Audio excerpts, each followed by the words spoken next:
sebelahnya apa lagi?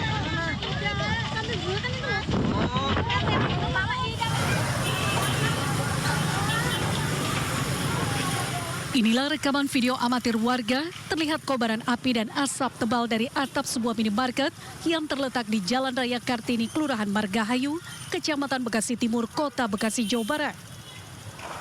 Api yang membesar langsung merembet ke bangunan minimarket tersebut. Sebuah mobil yang sedang terparkir di halaman minimarket berusaha dipindahkan dari lokasi kejadian.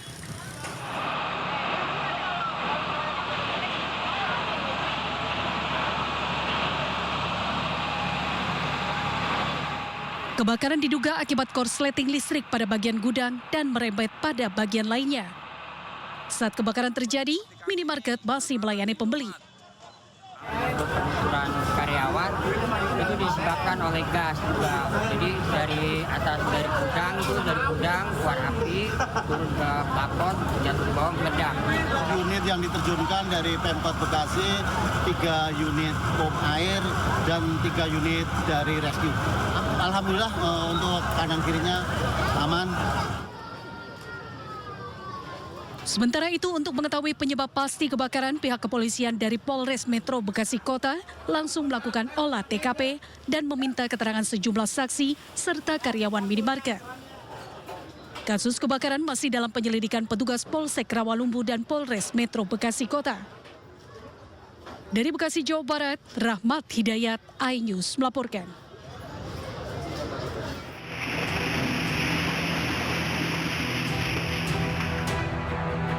Kamera CCTV merekam saat sebuah pohon tiba-tiba tumbang usai disambar petir hingga nyaris menimpa bangunan di wilayah Traga, Kabupaten Bangkalan, Jawa Timur. Bunyi sambaran petir yang terjadi beberapa kali saat menjelang malam mengagetkan warga setempat. Tak lama api muncul dan membakar hingga menghanguskan batang pohon. Warga pun khawatir api menjalar ke area lainnya dan segera menghubungi petugas damkar untuk memadamkan api. Beruntung cuaca tengah hujan sehingga memudahkan petugas melakukan pemadaman. Warga pun diimbau selalu waspada akan bencana alam yang datang di musim penghujan seperti saat ini. Dari Bangkalan, Jawa Timur, Taufik Syahrawi, iNews melaporkan.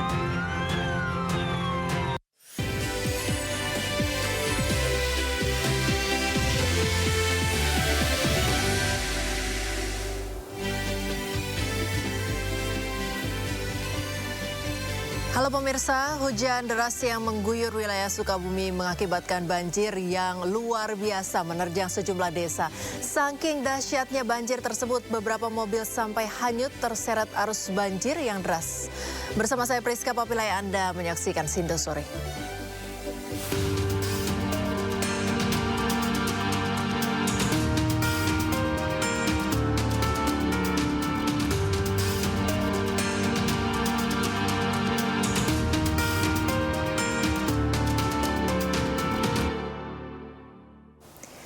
Kabupaten Sukabumi, Jawa Barat dilanda banjir bandang dampak cuaca ekstrim. Bahkan sejumlah mobil hanyut diterjang banjir.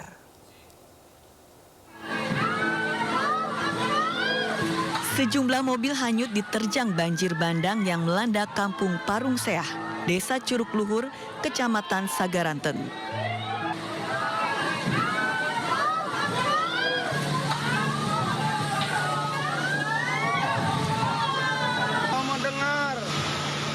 Banjir juga menerjang Kampung Cierih. Video amatir warga merekam sebuah mobil jenis Jeep terjebak banjir bandang. Tak lama kemudian, mobil tersebut terbalik diterjang banjir.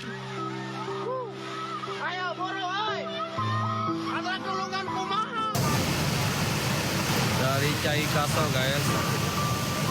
Kecamatan Sagaranten menjadi salah satu wilayah di Sukabumi yang diterjang banjir.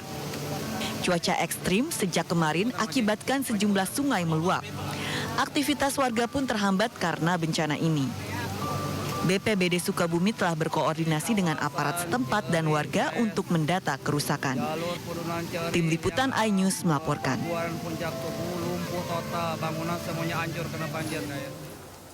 Kabupaten Sukabumi dilanda banjir bandang dan tanah longsor akibat cuaca ekstrim dan dilaporkan hujan deras terjadi sejak Selasa malam. Selain banjir bandang, Kabupaten Sukabumi juga dilanda bencana tanah longsor, tepatnya di Kecamatan Bantar Gadung. Menurut informasi warga setempat, tanah longsor terjadi pada pukul 4 subuh dan setengah 9 pagi.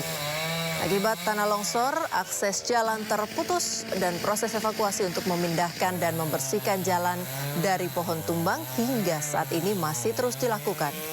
Banjir bandang dan tanah longsor menerjang Sukabumi.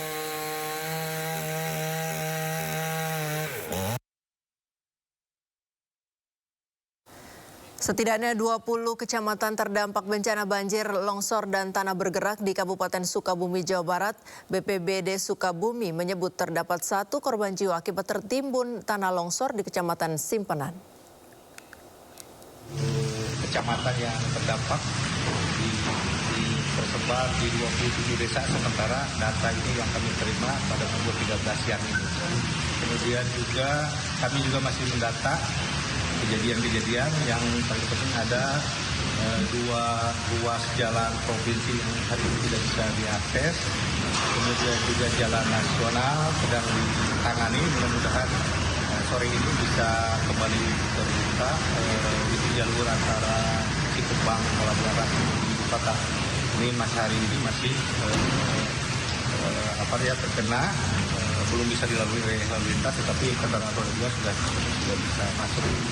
Kemudian juga 1 korban jiwa akibat terkena longsoran di daerah Simpenan, kemudian di daerah lain tentunya kami masih menunggu laporan teman-teman kita dari lapangan.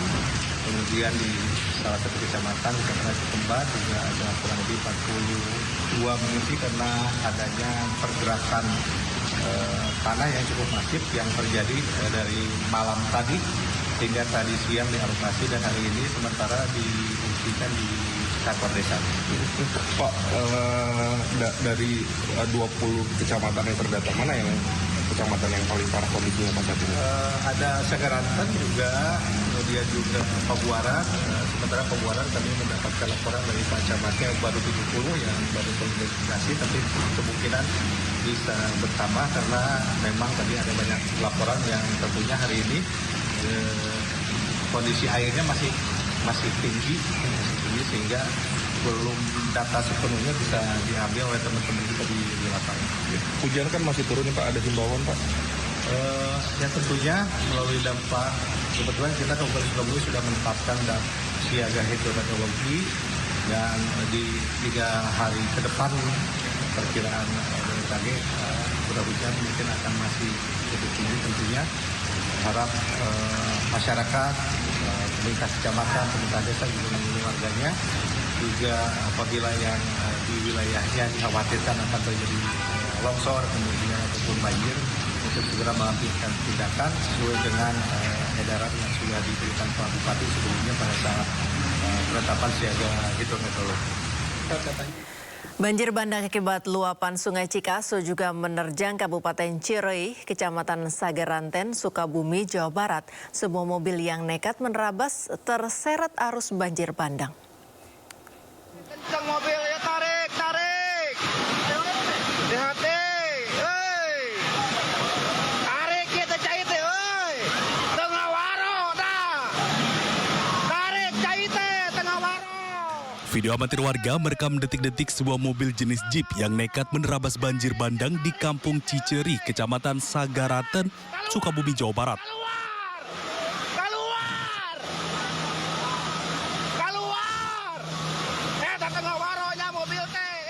Mobil ini kemudian tersangkut di sebuah tiang listrik. Keluar. Tarik Caina, tarik. Namun tidak lama kemudian mobil ini terbawa derasnya air luapan Sungai Cikaso hingga akhirnya terguling. Terjadi kecelakaan tuh. Tengah waronya. Ayo buru, oi. Ada gulungan kumaha. Terjadi. Warga yang berada di lokasi sebelumnya hanya bisa berteriak untuk memperingatkan pengemudi agar tidak nekat melintas saat banjir bandang menerjang. Astagfirullahaladzim. mah. Tengah waro da jelema teh. Belum ada keterangan lebih lanjut apakah pengemudi selamat dalam musibah tersebut. Astagfirullahaladzim, aku mah nulungan anak. Banjir akibat luapan Sungai Cilemer di Kabupaten Pandeglang, Banten memutus akses penghubung 5 desa. Warga pun terpaksa menggunakan perahu dari batang pohon bambu untuk beraktivitas.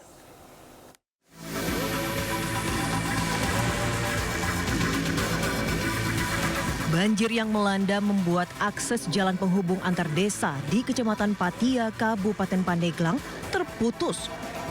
Warga yang hendak beraktivitas pun terpaksa menaikkan kendaraannya menggunakan perahu yang terbuat dari batang pohon pisang untuk menyeberang.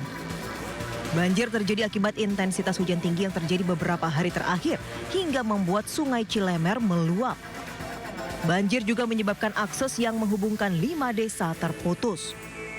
Petugas BPBD pun berupaya membantu evakuasi warga menggunakan perahu karet.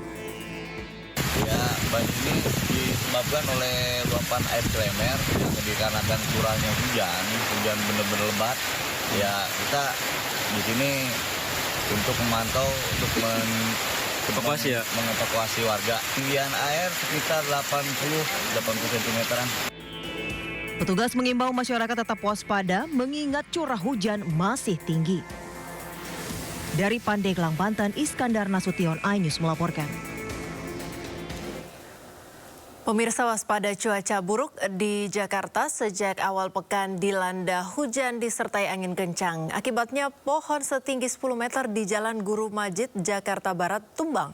Sementara itu banjirop kembali merendam permukiman warga di Muara Angke, Jakarta Utara. Banjir yang sudah terjadi lebih dari 1 pekan membuat warga kesulitan untuk beraktivitas.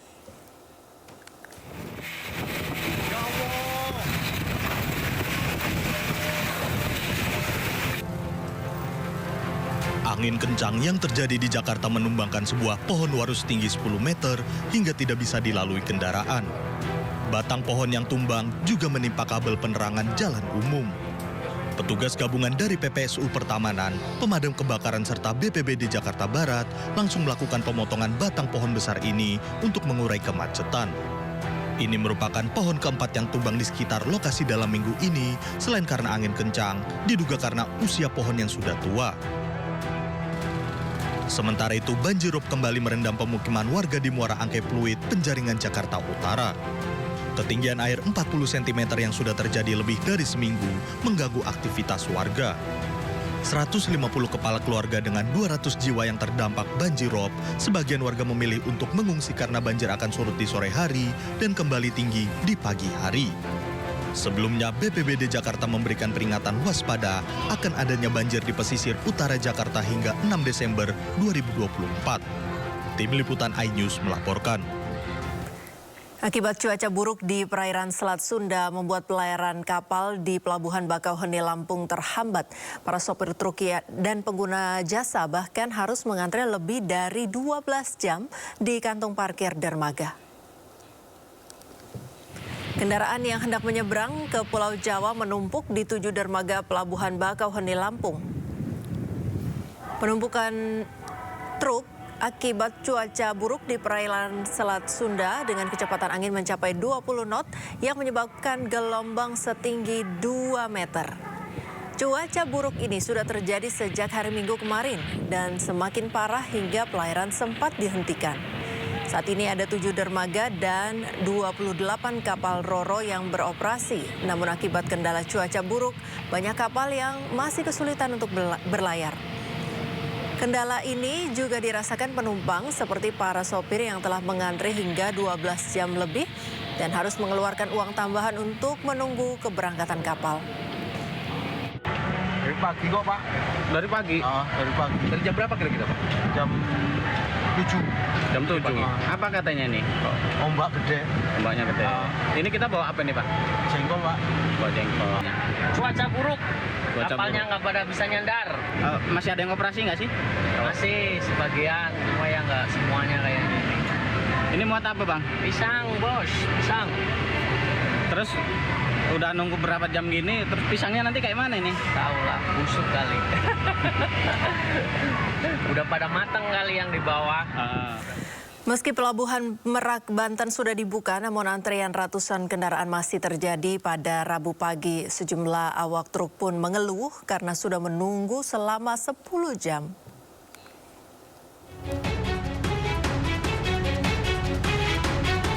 Antrian panjang kendaraan masih terjadi di Pelabuhan Merak, Banten.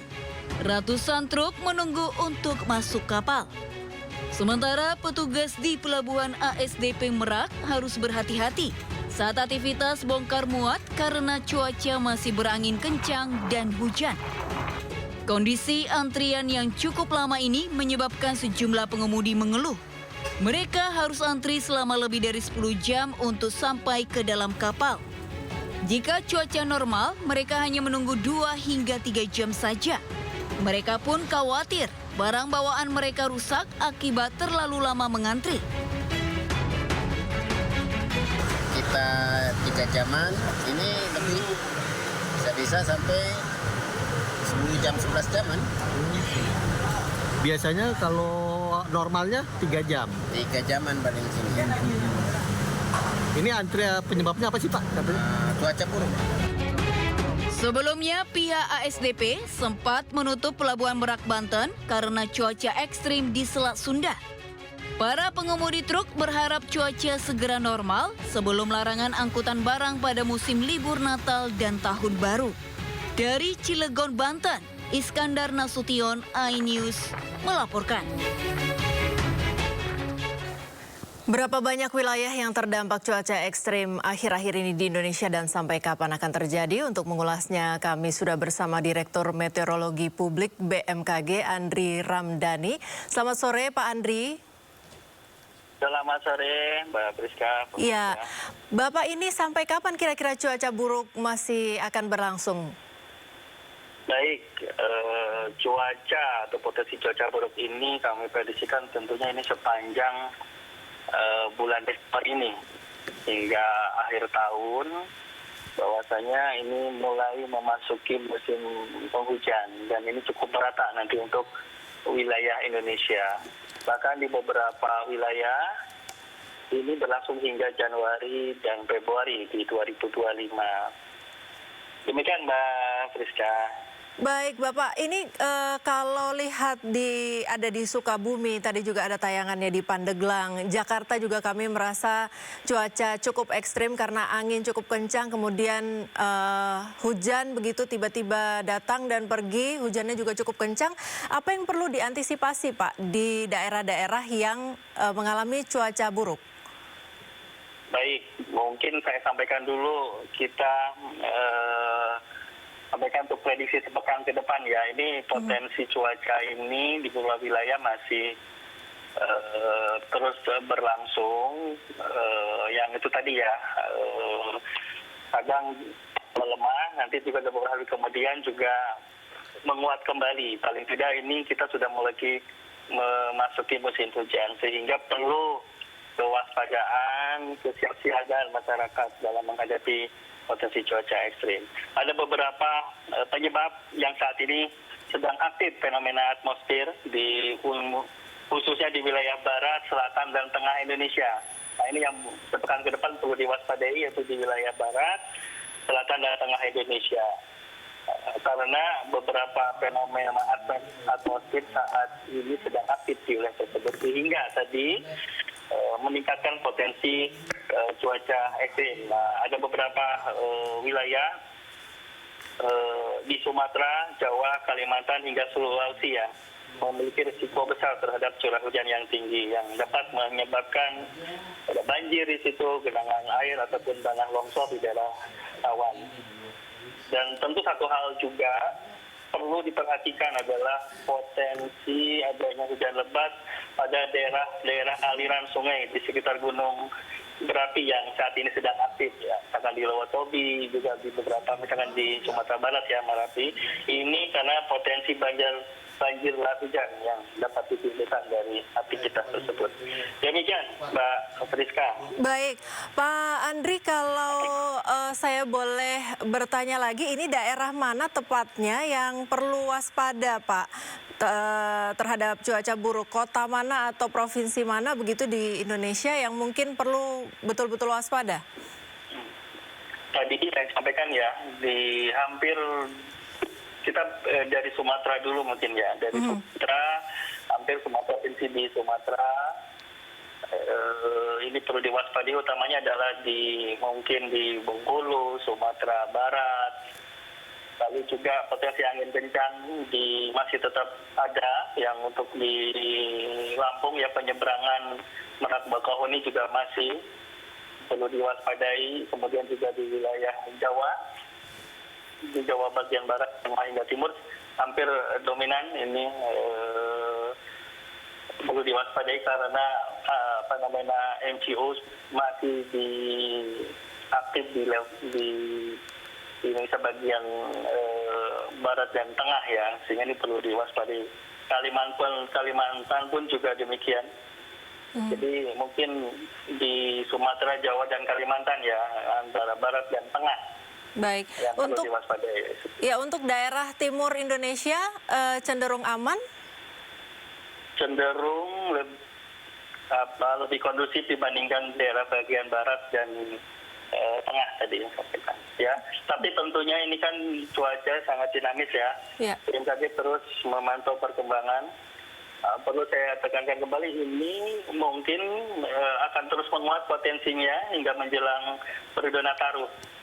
Jadi perlu kehati-hatian, kewaspadaan semua masyarakat, dan terus memantau informasi BMKG di semua kanal informasi. Baik, saluran informasi apa yang bisa diakses oleh masyarakat terkait cuaca terkini dan juga prediksi cuaca yang dikeluarkan oleh BMKG, Pak? Baik, yang paling mudah mungkin menginstal menginstal aplikasi Info BMKG. Info BMKG ya, Pak ya? Maupun ya itu, dan diaktifkan notifikasi. Baik.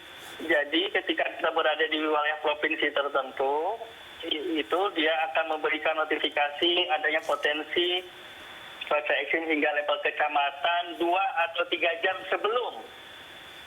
Jadi ini bisa dimanfaatkan untuk langkah mitigasi mempersiapkan. Demikian, Mbak.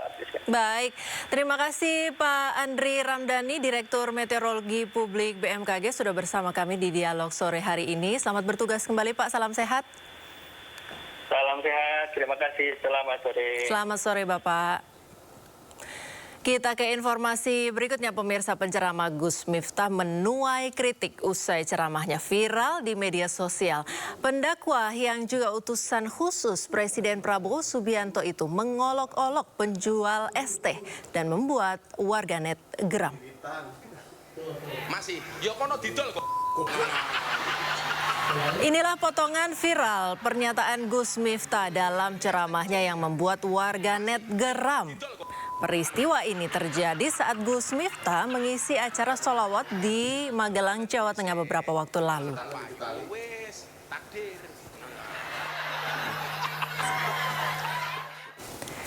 Ya, usai viral dan dihujat karena dinilai mencibir penjual es teh, Gus Miftah meminta maaf atas ucapannya. Tidak hanya itu, Gus Miftah juga menemui Suhanji, penjual es teh yang sempat diolok-oloknya.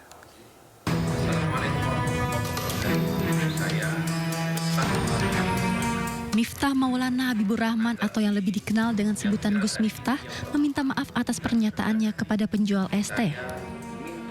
Pemimpin pondok pesantren Ora Aji itu juga menyampaikan kejadian ini akan menjadi bahan introspeksi bagi dirinya. Sebagai utusan khusus Presiden bidang kerukunan beragama dan pembinaan sarana keagamaan, Gus Miftah mengaku sudah mendapat teguran dari Seskap Teddy Indrawijaya. Menanggapi yang viral hari ini, yang pertama, dengan kerendahan hati, saya minta maaf atas kekhilafan saya. Saya memang sering bercanda dengan siapapun, maka untuk itu, atas candaan kepada yang bersangkutan, saya akan meminta maaf secara langsung, dan mudah-mudahan dibukakan pintu maaf untuk saya. Selain membuat pernyataan maaf, Gus Miftah juga menemui Son Haji, penjual es teh yang sempat diolok-oloknya. Gus Miftah datang langsung ke kediaman Son Haji di Dusun Gesari, Magelang, Jawa Tengah untuk meminta maaf. Pendakwa berusia 43 tahun itu mengaku hanya bercanda dan tak berniat menyakiti hati pedagang kaki lima. Tim Liputan iNews melaporkan. Menanggapi permintaan maaf dari Gus Miftah, penjual es teh Son Haji mengatakan dirinya sudah memaafkan dan berdamai dengan Gus Miftah. Ia juga menegaskan masalah ini sudah selesai secara kekeluargaan.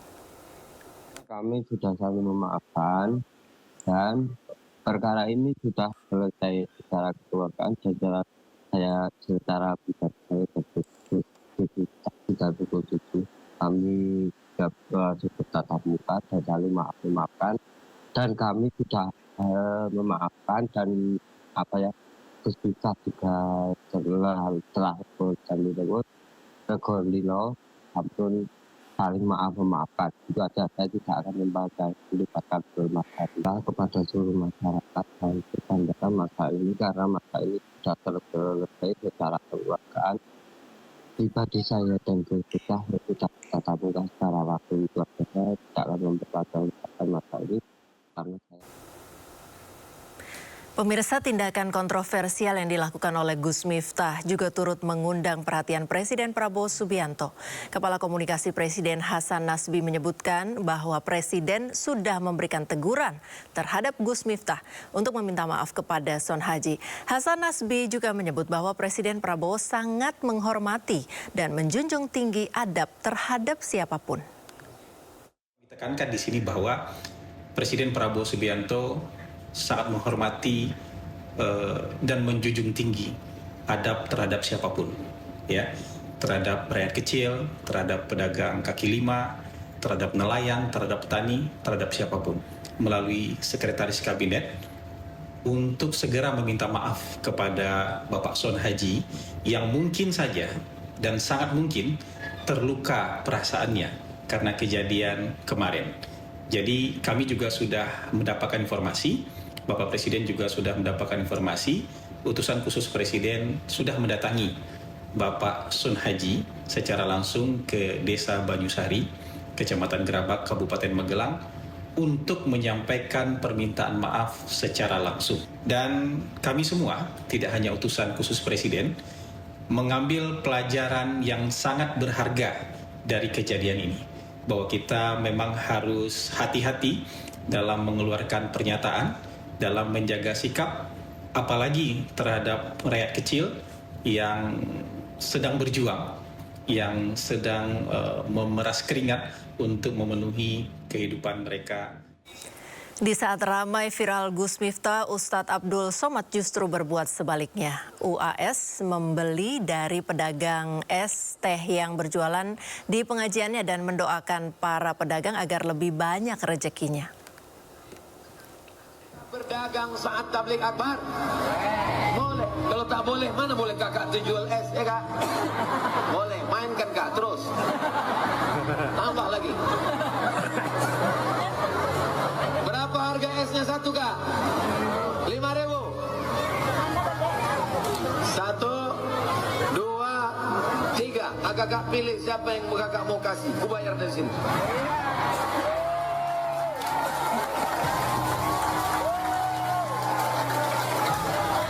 Ini dalam rangka kemerdekaan Indonesia. Gambar Bapak Presiden Bung Karno Hatta. Laku nih kak, laku. Ini bukan duit main-main. Barakallah, makasih banyak. Jazakumullah. Apalah mimpi kakak malam tadi. Lanjut lagi kak, tambah jualannya lagi. Mudah-mudahan.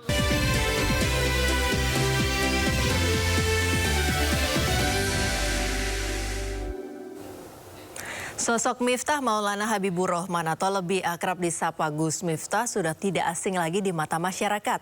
Sebelum ucapannya pada pedagang es menjadi viral, tindakan pendakwah nyentrik ini memang kerap menuai kontroversi. Masih, Yokono didol. Gus Miftah viral di media sosial karena lontaran candaan yang dianggap mengolok-olok pedagang es teh di sebuah acara dakwah. Sih, tapi penting.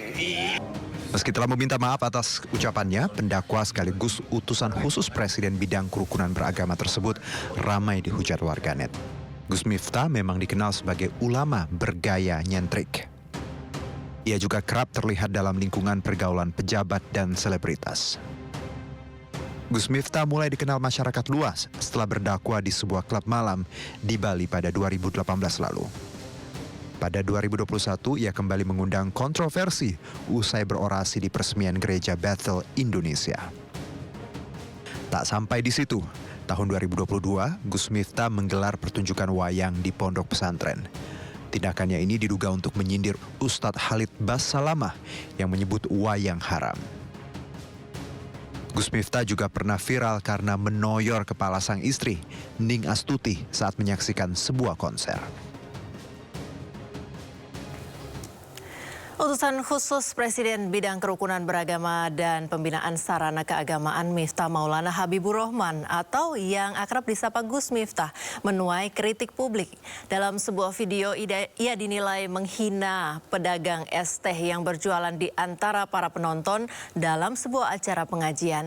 Tidak lama usai viral, Gus Miftah meminta maaf dan menemui Suhanji, penjual es teh yang sempat diolok-oloknya.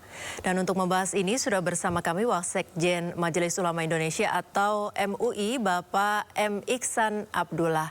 Selamat sore Pak Ihsan. Pak Ihsan, selamat sore. Bisa mendengar suara saya dari studio? Audionya sepertinya Bapak termute ini Pak, boleh dibuka dulu Pak? Iya, Assalamualaikum Mbak Friska. Waalaikumsalam, selamat sore Bapak. Pak, ini tentang yang baru saja viral ini Pak. Bagaimana sebenarnya seharusnya menurut Bapak seorang pendakwah menyampaikan dakwahnya? Ya, itu artinya mengajak kepada kebaikan. Karena mengajak kebaikan, maka sebaik-baiknya ya diperlakukan dengan baik. Itu juru dakwah memperlakukan pesertanya itu yang diundang, ya, yang didakwai itu dengan baik. Nah, pertama itu. Yang kedua, harus menggunakan diksi ya yang baik, yang lembut, sesuai dengan ayat suci Al-Quran dalam surat Al-Kahfi ayat 19 itu. Bismillahirrahmanirrahim. Itu salah satu ayat itu mengatakan wal yatarattaf. Artinya juru dakwah itu di dalam menyampaikan sesuatu itu harus dengan lemah lembut, ya. Kalau perlu juru dakwah itu memberi makan, memberi minum, ya. Jadi bukan sebaliknya juru dakwah harus diamplopin, ya kan? Itu, atau juru dakwah marah-marah, atau juru dakwah kemudian menggunakan kata-kata yang tidak baik, ya, seperti yang sekarang viral. Maka pilihlah diksi yang baik. Kalau sekiranya ada sepadanan kata yang lebih baik, tentu pilih yang lebih baik. Jadi jangan sampai dakwah itu mengumpat, marah, dan lain-lain. Oleh karena itu, Majelis Ulama Indonesia mengeluarkan standar bagi dai, ya, istilahnya standar dakwah untuk para dai. Jadi di dalam standar itu ya diatur bagaimana yang penggunaan dakwah itu medianya seperti apa, ya kan? Kemudian bagaimana menyampaikannya, bagaimana memilih diksinya, dan seterusnya. Jadi ada standarnya. Nah, maka kalau seorang dai yang sering kita jumpai yang sering marah-marah, kemudian berkata kasar, ya tentu ini merendahkan, apalagi bari mengetawakan, mengolok-olok, ya. Kalau kita lihat di dalam televisi atau di medsos itu nampaknya sangat merendahkan kita sebagai seorang tokoh agama lah, misalnya, kan gitu. Jadi seharusnya tokoh agama itu jadi panutan bagaimana memperlakukan umatnya, ya, memperlakukan pengikutnya kan Ustadz Miftah ini kan banyak sekali pengikutnya. Ya.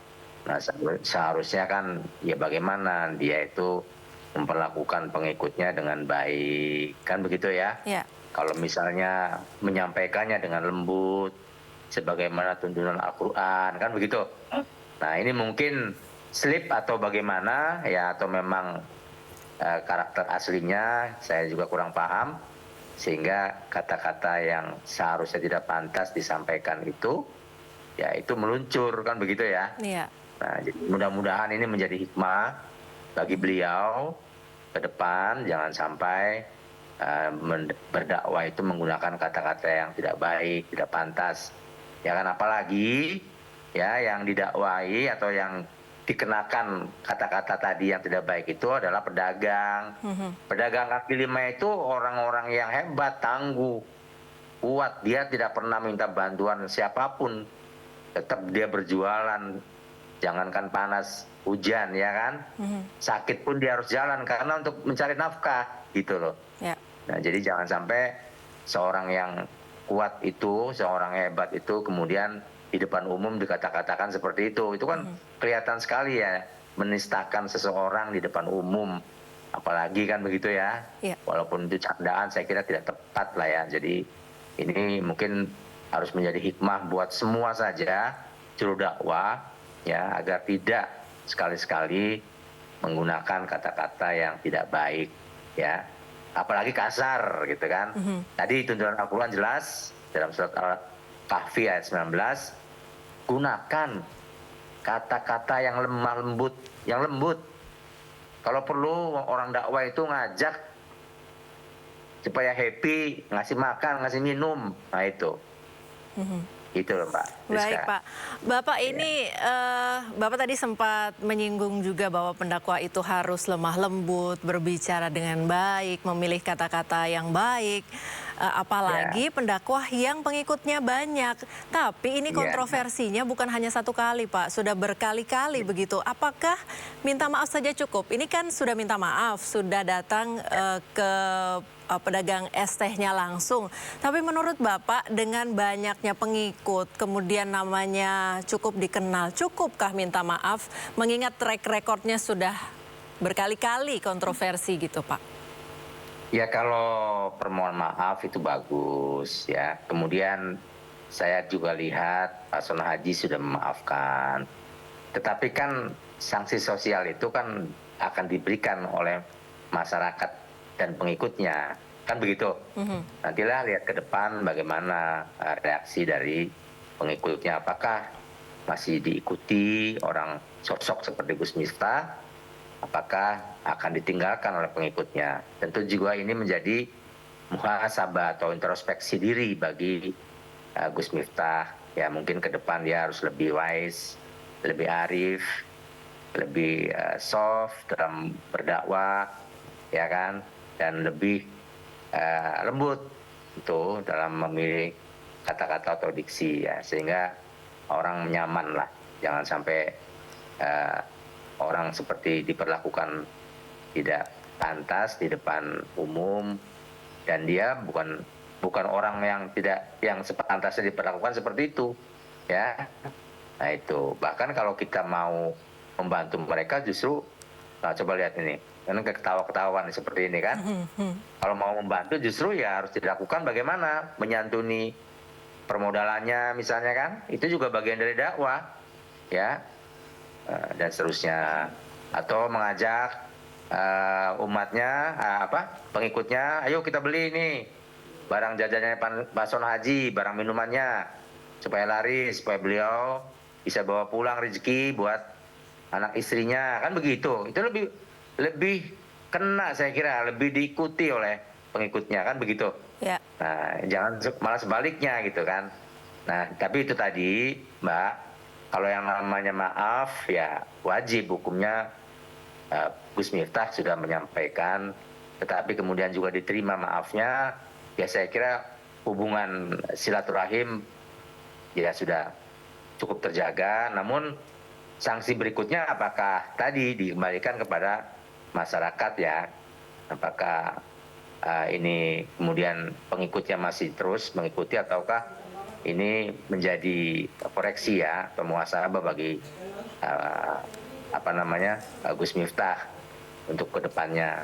Jangan lagi seperti itulah memperlakukan orang dengan tidak pantas. Ya. Bapak biasanya dalam candaan yang agak-agak melecehkan begitu banyak orang di sekitar yang ikut tertawa. Entah itu reaksi spontan atau mungkin bingung bereaksi seperti apa. Tapi seharusnya menurut Bapak bagaimana orang-orang di sekitar harus bersikap? Kita melihat cuplikan video ini sebelah-sebelahnya juga ikut tertawa begitu Pak. Iya. Ya kan ada banyak candaan ya untuk mengajak audiens supaya tidak jenuh, ya toh. Dan itu memang pandai-pandai para juru dakwah, ya, para ustadz atau kiai sekalipun dalam menyampaikan dakwah. Memang tidak dilarang, tetapi kan memilih candaan yang tidak menyinggung siapapun, ya, tidak mengasari siapapun, kan begitu. Ya. Banyak sekali, ya. Contoh saja misalnya yang namanya kalangan dai dari Nahdlatul Ulama, dari NU, itu kan sangat pandai berkelekar. Ya kan, bahkan kita tidak terasa di bawah dakwah dalam 1 jam itu tidak terasa. Karena banyak juk-juk yang lebih bagus. Misalnya, ya kan, ada suatu saat kiai diajak pergi ke Monas masa yang lalu. Beberapa kiai kemudian melihat orang jalan pagi. Kemudian yang satu bilang, Subhanallah, Subhanallah, kan begitu. Karena kiai itu melihat orang yang jalan pagi kan banyak yang hanya pakaian segini yang perempuan, ya kan. Nah, yang bawahnya cuma tidak nutup aurat. Bagi kiai-kiai yang dari kampung tentu itu hal yang sangat tidak pas. Lalu mengatakan subhanallah, subhanallah. Nah, yang satu kiai bilang alhamdulillah, alhamdulillah, kan begitu. Ini kenapa nih kiai? Kok yang cuma satu yang alhamdulillah ini? Tapi kan nggak ditanya di situ. Pas pulang ditanya, kiai kenapa ngelihat wanita yang kebuka auratnya kok bilang alhamdulillah, alhamdulillah? Lalu dia bilang, ya saya ngelihat alhamdulillah itu mengatakan alhamdulillah, alhamdulillah anak saya, istri saya tidak seperti itu pakaiannya, kan begitu. Maka kiai yang tadi itu disebut kiai alhamdulillah misalnya, kan begitu loh. Itu juga pas untuk disampaikan dalam misalnya juk-juk, banyak sekali lah dieksplor ya, yang tidak perlu menyinggung perasaan orang, apalagi merendahkan gitu kan. Nah, ini apalagi diketawa-ketawakan dan yang lain mengetawakan, harusnya kan mengingatkan subhanallah, kan begitu. Ada yang begitu pasti yang lain terperanjat, ada apa ini? Ada yang salah nih, kan begitu. Nah, ini kan seakan-akan lumrah gitu. Orang dijadikan objek, dieksploitasi jadi candaan itu. Nah, itu saya kira inilah koreksi lah ke depan. Manusia memang tempatnya salah.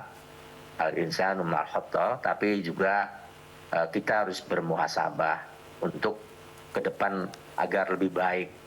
Nah, saya kira ini teguran bagi Gus Miftah, mungkin dari Allah, ya kan, agar kedepannya beliau lebih wise, lebih lembut menyampaikan dakwahnya.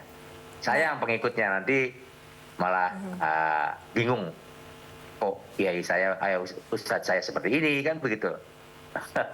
Itulah Mbak. Baik Pak, kita tahan dulu dialognya sebentar. Kita ke informasi lain sejenak Bapak. Aksi Gus Miftah sebagai utusan khusus Presiden Prabowo yang mengolok-olok penjual ST dinilai berbeda dengan keinginan Presiden Prabowo yang sangat menghormati pedagang kaki lima. Ingatkan ini, saya sangat hormat sama pedagang kaki lima, sama tukang ojol, sama tukang bakso. Si pedagang kaki lima tiap hari keluar, dia dorong itu keringat fisik mencari makan untuk anak dan istrinya. Itu yang kita hormati.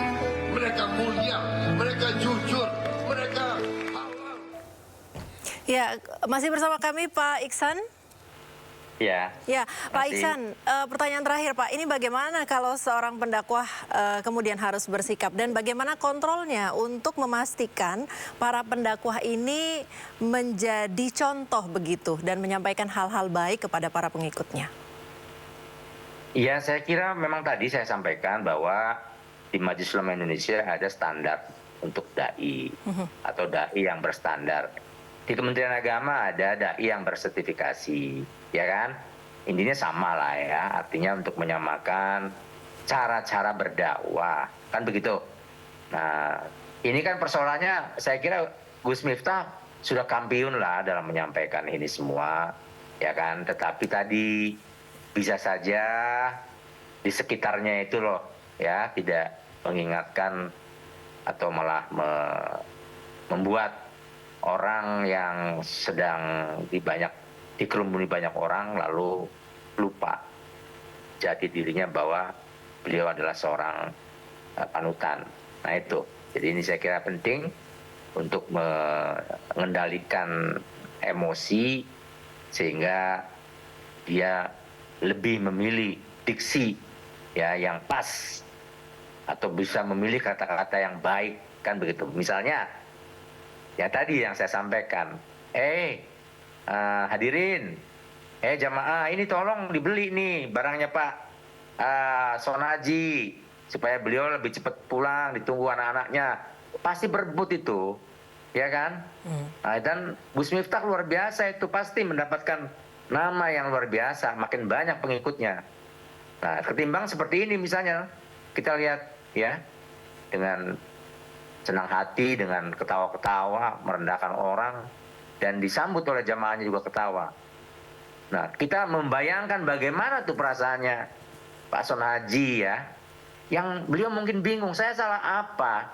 Kan begitu ya, karena yang tahu dia itu berdagang, ya, berjalan dari rumahnya dan jalan kaki, yaitu untuk mencari nafkah, tidak merugikan siapapun. Dan negara itu diuntungkan dengan orang-orang yang seperti Pak Son Haji, karena nggak pernah merepotkan siapapun, gitu. Mandiri betul-betul. Maka kalau Pak Prabowo tadi mengatakan seperti itu, ya benar bahwa orang-orang yang seperti Pak Son Haji ini orang-orang yang pantas dihargai karena nggak pernah dia minta bantuan apapun, bantuan modal atau siapapun. Taunya dia mencari nafkah, pergi untuk mencari nafkah dan pulang mendapatkan rezeki. Dia nggak pernah berhitung rugi dan untung. Taunya dia bagaimana bisa mendapatkan rezeki untuk kehidupan anak dan istrinya. Baik. Itu saya kira. Baik, terima kasih Pak Ihsan Abdullah. Kiranya ini jadi pelajaran bahwa semua orang perlu bijak bersikap dan berkata-kata, apalagi jika statusnya sebagai public figure. Terima kasih Pak Ihsan Abdullah, Wasekjen MUI sudah bergabung bersama kami di Dialog Sindo sore-sore hari ini. Selamat beraktivitas Bapak, salam sehat. Sama-sama, terima kasih, salam sehat. Mbak Rizka, Assalamualaikum. Waalaikumsalam. Keputusan dekret darurat Korea Selatan membuat ribuan warga Korea mengepung gedung parlemen dan mendesak untuk memakzulkan Presiden Korea Selatan Yoon Suk Yeol. Bagaimana situasi saat ini di Korea Selatan pasca dicabutnya dekret darurat militer oleh Presiden Yoon? Kita akan memperbaharui informasinya dengan warga negara Indonesia yang berada di Seoul, Umu Perpika. Selamat sore Mbak Umu. Ya, sore Mbak. Ya, Mbak Umu, bagaimana situasi saat ini? Anda di Seoul ya posisi ya? Iya, betul. Saya posisi di Seoul. Bagaimana situasi di Seoul saat ini? Setelah pengumuman atau deklarasi semalam, untungnya hari ini kegiatan sih normal-normal saja. Kegiatan perkuliahan, pekerjaan semua sepertinya berjalan normal seperti biasa. Cuma di beberapa titik di kota Seoul memang ada aksi demo yang dilakukan oleh masyarakat Seoul sih. Baik, ada informasi atau imbauan apa dari pemerintah Indonesia yang berada di Korea Selatan untuk warga negara Indonesia di sana, termasuk Mbak Umu? Dari pemerintah ini, dari KBRI, cuma himbauan untuk tetap berhati-hati dan menghindari keramaian, karena sepertinya memang untuk hari ini dan beberapa hari ke depan sepertinya akan banyak aksi demo. Jadi dihimbau untuk menghindari titik-titik seperti daerah Yongsan, daerah Yeouido dan juga Gwanghwamun begitu. Baik, sebenarnya apa yang didemokan oleh massa ini?